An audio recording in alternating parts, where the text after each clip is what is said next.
বন্ধু, আজ তুমি এখানে এসেছ কারণ তোমার ভেতরে একটা যুদ্ধ চলছে। হয়তো মনে হচ্ছে পৃথিবীটা তোমার বিরুদ্ধে ষড়যন্ত্র করছে। হয়তো প্রতিটা সকাল ভারী লাগছে, প্রতিটা রাত অন্তহীন মনে হচ্ছে। চোখে স্বপ্ন নেই, মনে আগ্রহ নেই, পায়ে হাঁটার শক্তি নেই। এই অনুভূতি তোমাকে বলছে তুমি দুর্বল, কিন্তু আমি তোমাকে বলছি এই অনুভূতি মিথ্যা বলছে। কারণ দুর্বল মানুষ এই যন্ত্রণা টের পায় না। শুধুমাত্র যার হৃদয় আছে, যার স্বপ্ন ছিল, যে ভালোবাসতে জানে, সেই এই কষ্ট অনুভব করতে পারে।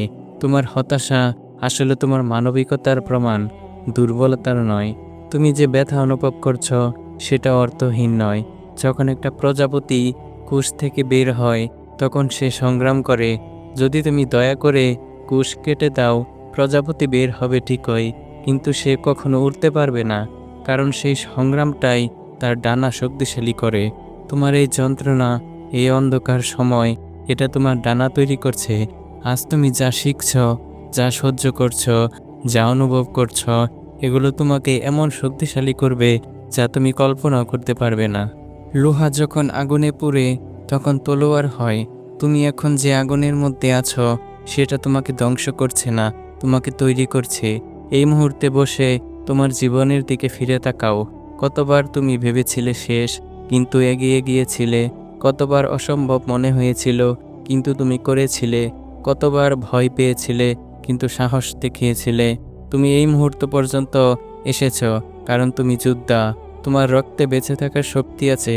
তোমার পূর্বপুরুষরা দুর্ভিক্ষ, যুদ্ধ, মহামারী পার করে এসেছে শুধুমাত্র তোমাকে এই পৃথিবীতে আনার জন্য। তুমি তাদের উত্তরাধিকার, তুমি তাদের স্বপ্ন, তুমি তাদের জয়। এই মুহূর্তে, এই সেকেন্ডে তোমাকে একটা সিদ্ধান্ত নিতেই হবে। তুমি কি হতাশাকে তোমার পরিচয় বানাবে, নাকি তোমার গল্পের একটা অধ্যায় মাত্র?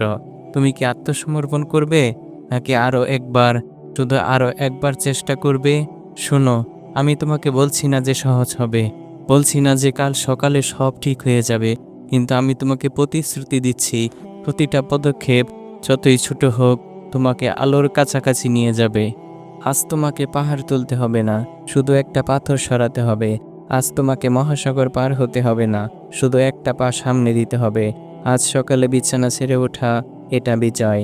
মুখ ধোয়া, এটা সাফল্য। একটা কাজ শেষ করা, এটা অর্জন। ছোট ছোট জয় জমা হয়ে বড় বিপ্লব হয়। 5 বছর পর কল্পনা করো তুমি কোথায় থাকবে। সেই ভবিষ্যতের তুমি, সফল, খুশি, শান্ত। সে আজকের তোমার দিকে ফিরে তাকাচ্ছে। সে তোমাকে ধন্যবাদ দিচ্ছে কারণ তুমি আজ হাল ছাড়োনি। সে তোমাকে জড়িয়ে ধরছে কারণ তুমি সেই অন্ধকার দিনে বেঁচে থাকার সিদ্ধান্ত নিয়েছিলে। সেই ভবিষ্যৎ শুধু সম্ভব নয়, সেটা তোমার জন্য অপেক্ষা করছে। কিন্তু তুমি যদি এখানে থেমে যাও, সেই ভবিষ্যৎ কখনো আসবে না। তুমি একমাত্র ব্যক্তি যে সেই ভবিষ্যৎ তৈরি করতে পারো। তোমার হাতেই চাবি। উঠে দাঁড়াও। হ্যাঁ, তোমার পা কাঁপছে, কিন্তু দাঁড়াও। তোমার মন ভয় পাচ্ছে, কিন্তু এগিয়ে যাও। তুমি ব্যর্থ হতে পারো, কিন্তু চেষ্টা করো। কারণ তুমি জানো কোনটা সবচেয়ে বড় ব্যর্থতা? চেষ্টা না করা, আত্মসমর্পণ করা, নিজের সম্ভাবনাকে কবর দেওয়া। তুমি তার চেয়ে বড়, তুমি তার চেয়ে শক্তিশালী, তুমি তার চেয়ে বেশি যোগ্য। আজ থেকে তুমি নিজের কাছে প্রতিশ্রুতি করো, আমি হতাশাকে আমার শেষ কথা বলতে দেব না। আমি ব্যথাকে আমার পথ বন্ধ করতে দেব না। আমি ভয়কে আমার স্বপ্ন চুরি করতে দেব না। আমি প্রতিদিন একটু একটু করে এগিয়ে যাব। আমি পড়ব, কিন্তু উঠে দাঁড়াবো। আমি ব্যর্থ হব, কিন্তু শিখব। আমি কাঁদব, কিন্তু হাল ছাড়ব না। কারণ আমি জানি এই রাত শেষ হবে, এই জ্বর থামবে, এই যন্ত্রণা কমবে, এবং যখন সূর্য আবার উঠবে আমি প্রস্তুত থাকব। আমি শক্তিশালী থাকব, আমি বেঁচে থাকব। কারণ আমি যোদ্ধা, আমি টিকে থাকি, আমি জয়ী হই। মনে রেখো, তোমার গল্প এখনো লেখা হচ্ছে। সবচেয়ে সুন্দর অধ্যায়গুলো এখনো আসেনি। আজ শুধু পাতা উল্টাও, আগামীকাল আরেকটা লাইন লেখো। এভাবে একদিন তুমি পুরো বই লিখে ফেলবে। তুমি পারবে, তোমাকে পারতেই হবে, কারণ পৃথিবী তোমার অপেক্ষায়। এগিয়ে যাও যোদ্ধা, তোমার যুদ্ধ এখনো শেষ হয়নি, তোমার জয় এখনো বাকি আছে।